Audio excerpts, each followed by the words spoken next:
אז בא לכם לעשות כמו כל היוצאי תוכן, כמו כל האנשים האלה שאתם רואים שאומרים, תגיבו לי פסטה בסרטון, כאן למטה, ואז אני אשלח לכם את כל המתכון המלא בפרטי. אז איך הם עושים את זה בעצם? זה נקרא ManyChat. ManyChat עוזר לנו בעצם לעשות כל הפעולה הזאת של לשלוח הודעות באינסטגרם, לחבר אותו לוואטסאפ, ולעשות כל מה שאנחנו רוצים כדי ליצור אינטראקציה עם הלקוחות שלנו, עם הצופים שלנו, וזה עוזר לעשות בוסט מטורף בחשיפה, בצפיות, באינטראקציה, בסך הכל הופך את העמוד להרבה הרבה יותר בריא.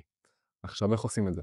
אני הולך לעשות לכם מדריך של צעד אחרי צעד, כמו תמיד, של בגובה העיניים, איך לעשות את זה בעצמכם, אבל מאוד חשוב לי להגיד, הסרטונים האלה דורשים הרבה מאוד זמן, הרבה מאוד השקעה, ואני לא מבקש מכם לא את האשראי, לא שתקנו איזה קורס, ולא שום דבר, אלא רק שתכתבו לי בתגובות איך אתם רוצים שהתוכן יראה מעתה והלאה, מה יעשה אותו טוב יותר, ואני אשמע הכל. וגם הסאב, על פעמון, לשתף עם חברים, זה הדברים היחידים שאני, אם כבר מבקש, אז זה. אז יאללה. תהנו מהמדריך הזה, נתראה כבר שם. אז יאללה, בואו נתחיל במדריך. למי שאין ManyChat, אנחנו נכתוב קודם כל.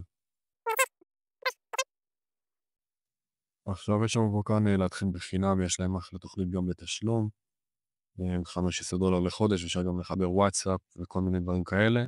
אתם רוצים start for free, זה אוטומטית הכניס אותי לעמוד שלי. הנה כאן. זה התצוגה שאתם תראו בהתחלה. עכשיו אתם לא צריכים להבין פה כלום, רק לעקוב אחרי המדריך הזה, ובעצם אנחנו ניצור ביחד אוטומציה שבה אנחנו יכולים לעשות תגובה אוטומטית על כל הודעה מסוימת שעושים לנו על פוסט או רילס מסוים. אז בואו נראה לכם איך עושים את זה, הולכים לאוטומציות, אוקיי? כל הדברים האחרים לא רלוונטיים לנו. נעשה אוטומציה חדשה. עכשיו יש לנו כאן את זה, Auto DM from comments. זה פופולרי, זה בעצם מה שכולם משתמשים בו, ואנחנו נלחץ על זה. זה כביכול טמפלט שהיא מוכנה. עכשיו זה אומר לי תבחר מאיזה פוסט כאילו אתה רוצה, או שאני יכול לעשות על כל פוסט או רילס, או שאני במקרה הנורמלי יותר, אני אבחר איזה פוסט אני רוצה. נגיד אני רוצה על הפוסט הזה. אני רוצה שכל פעם כשמישהו מגיב נגיד מילה מסוימת, בוא נבחר את המילה נגיד זמן, אלכס זני, נכתוב זמן, וכמובן שלא כתב, נכתוב זמן, next. זה ההודעה שהם כביכול יקבלו. אני רוצה שנגיד מי שכותב זמן, לכתוב לו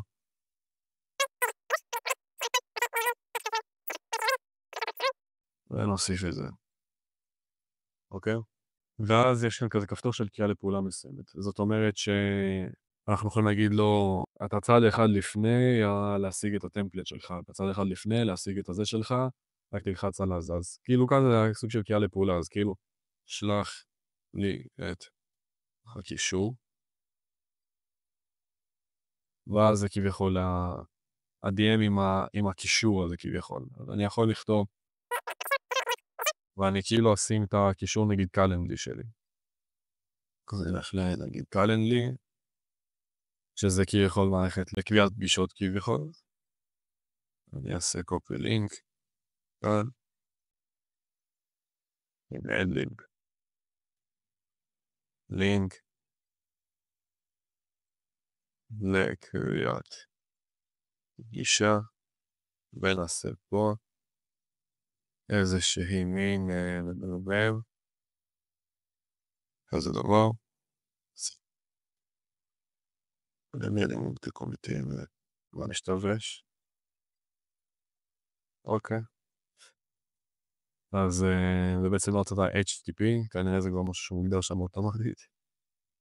אני כביכול במערכת שלי, אני לא עושה את המשתמש בזה, אז אני עושה את זה בשביל להדגים לכם. אצלנו מה שאני אעשה זה כביכול לאסוף מידע של לידים.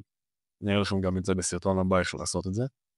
וזהו, אז צריך לזכור מה שאתם צריכים כדי להתחיל לעשות דבר הזה, זה נמצא פה פשוט next, ואז אני לוחץ go live, וזהו. זה כל מה שצריכים לעשות בתכלס, כאילו אין פה איך להסתבך עם זה. וזה רק אם אתם רוצים עוד פעם לעשות בצורה הכי פשוטה שיש מישהו שלח עוד הגיב תגובה מסוימת על הפוסט, אתם רוצים לינק ספציפי לשלוח לו. זה יכול לעזור ממש למכירות, אם אתם רוצים לשלוח לחנות שלכם, יכול לעזור לקבוע פגישה אוטומטית, דברים בסגנון הזה, לא כדי להשיג לידים. אז זהו, מקווה שהמדריך הזה עזר לכם, אם אתם שואלים למה אני עם הכובע, שאלה טובה, למה העומר גמר עליי, השיער כבר צמח יותר מדי, אז כל המדריכים האלה אני הולך להיות עם הכובע. אל תשכחו לשים את הלייק, סאב, כל מה שבעצם אפשר לעשות כדי לקדם את העמוד הזה לכמה שיותר אנשים, ויאללה, רק באחד אנחנו נצליח. תמשיכו ליצור בפלייליסט הזה אם אתם רוצים להיות מאסטרים של האוטומציות האלה.